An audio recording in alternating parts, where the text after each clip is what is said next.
Pemirsa, Badan Pengelola Keuangan Haji atau BPKH berharap agar biaya subsidi haji 2025 turun menjadi 30%, tidak lagi 35%, sehingga biaya ibadah haji yang dikeluarkan jemaah menjadi 70% dari nilai biaya perjalanan ibadah haji atau BP demi asas keadilan dan berkelanjutan.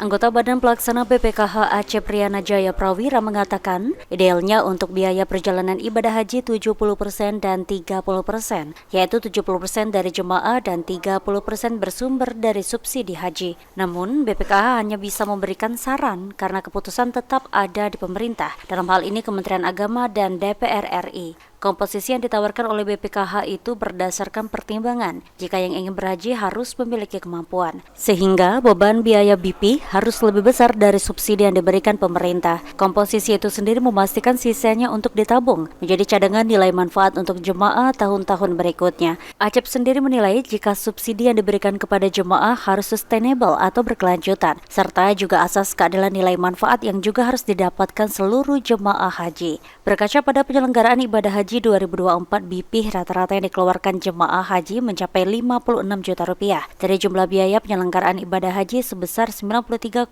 juta rupiah. Sementara dia bisa mencapai 70-30, namun itu kembali karena yang memutuskan itu adalah pemerintah dan disetujui oleh DPR, BPK hanya bisa bersaran gitu ya. Itu kembali kepada kebijakan DPR dan pemerintah. Komposisi presentase tersebut diprediksi masih akan dipakai pada penyelenggaraan ibadah haji 2025 mendatang dan diharapkan tidak lagi menggunakan skema komposisi 50%-50%,